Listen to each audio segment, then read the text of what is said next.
Welcome to this Visual PFAS tutorial where we'll be exploring how to create stacked bar maps which help to evaluate PFAS trends. In this tutorial, we'll be using the airport demo data file included in the Visual PFAS installation package. We'll be creating a stacked bar map that shows concentrations for various carboxylates as explained in detail in the Visual PFAS user guide. If you are not sure how to create a project, import your datasets, or create a base map, please refer to the earlier tutorial videos in this series. In these earlier videos, we had created our demo project, imported the project database, and created the initial base map. In this tutorial on stacked bar maps, we're starting with the same demo project already open in Visual PFAS. So to start out, let's move the cursor to the navigation bar at the top of the page and click on bar chart. We can then select New. In the pop-up window, you can name your stacked bar map anything you want. In my case, I'll be naming it PFCAs, which stand for perfluorinated carboxylates.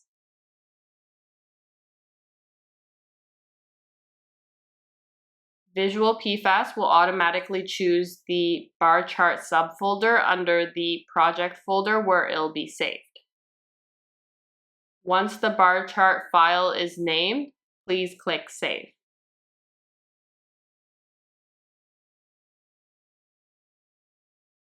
A stacked bar chart properties file will then open, giving us the ability to edit the chart to our liking. First of all, in the Generals tab, we can edit the number of locations, which will be included on the base map by clicking on the pencil icon.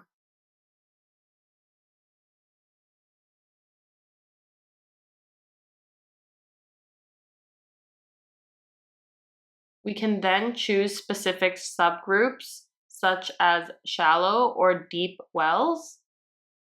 This filtering option can help with projects where there are too many wells to choose from. You can either choose one well by clicking the single right-facing triangle, or choosing all the wells by using the double right-facing triangle.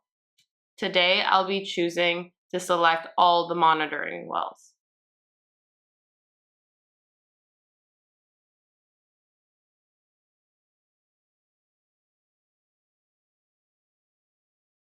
You can then select the number of chemicals which will be shown on each stacked bar chart. You can choose specific subgroups as shown in the boxes here,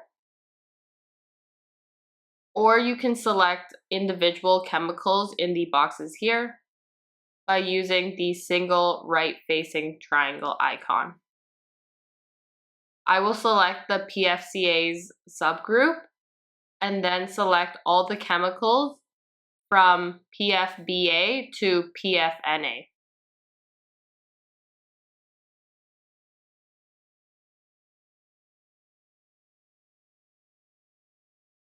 Now, in the Events drop-down menu, we can select which dataset we would like to use. In this case, we'll select the 2023 February 15th dataset.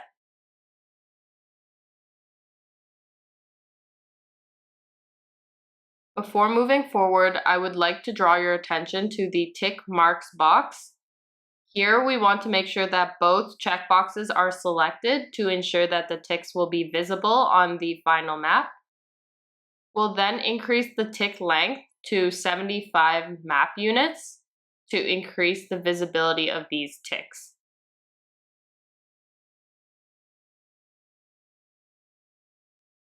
Moving on to the Sequence tab, we'll be able to reorganize the order in which the chemicals are present.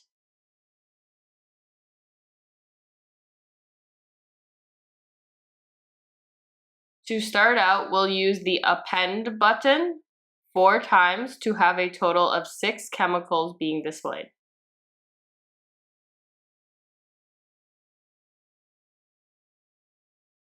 It is recommended that we sequentially list the chemicals in order from the longest to the shortest chain length from top to bottom. In our case, this would be as follows.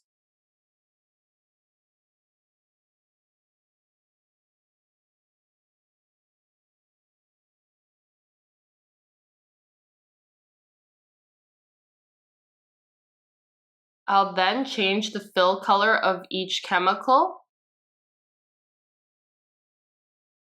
I'll do this by pulling up the RGB components page by right-clicking and selecting Show RGB Components. I'll then enter each color value for its respective chemical. These color codes can be found in the Visual PFAS user guide.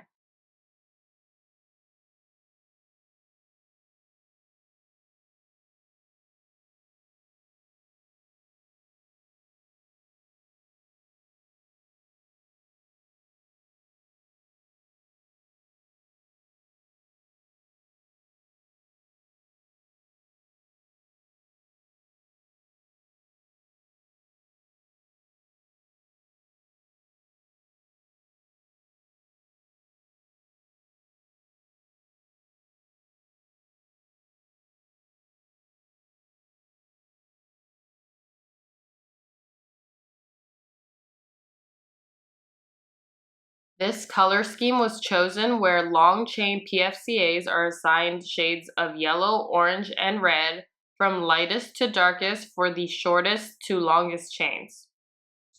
The short chain PFCAs were all assigned a shade of green from light to dark for the shortest to longest chain lengths.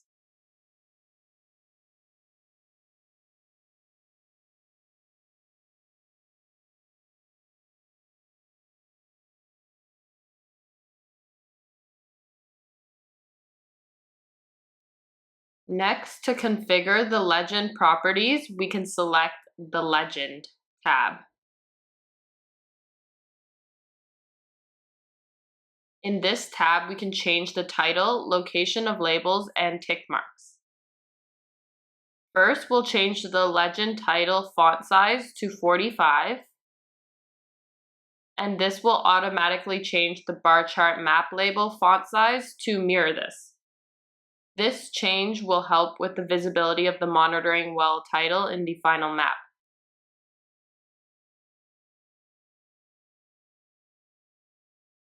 Then we'll move on to the map properties. In the Maps tab, we can offset the bar chart locations, configure the offset lines and symbols, and configure the bar location symbols. In this tab, we'll change the bar width to 800 map units and the height to 2,500 map units. This will help with clarity on the final map. Visual PFAS has a built-in autosave function, but it is a good practice to manually save your file once you are finished configuring your stacked bar charts. This can be done by moving the cursor to the navigation bar at the top of the page, to click on the bar charts option and select Save PFCAs. Now to view the stacked bar map, we'll move the cursor to the navigation bar at the top of the page and click on Windows and select Base Map.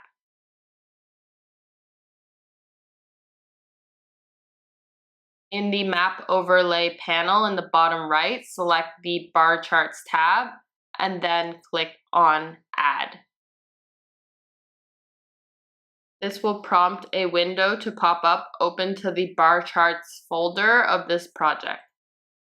This will allow us to select our stacked bar chart file.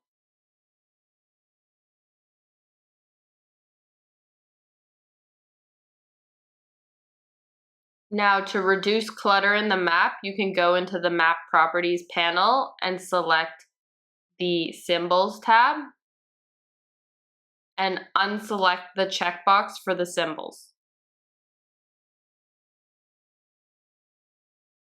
Once we are happy with our map, we can export the map by going to the Base Map tab in the navigation bar and selecting Export Map. You can then select the format of the file and the location of the file. Here, I'll save the file as a JPEG onto my desktop. And I'll name my file Demo Airport SB.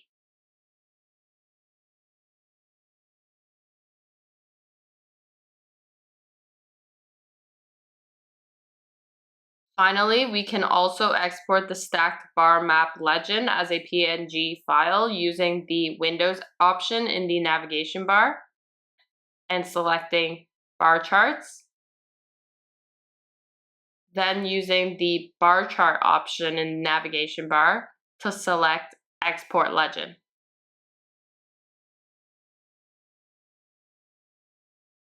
In this window, we can select the format of the file and where the file will be saved. I will name my file Demo Airport SB Legend.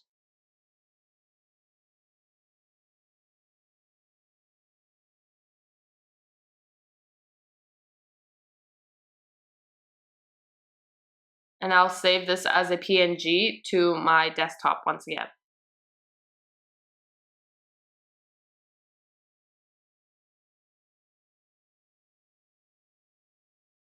And just like that, you are now equipped to start visualizing your own datasets in Visual PFAS.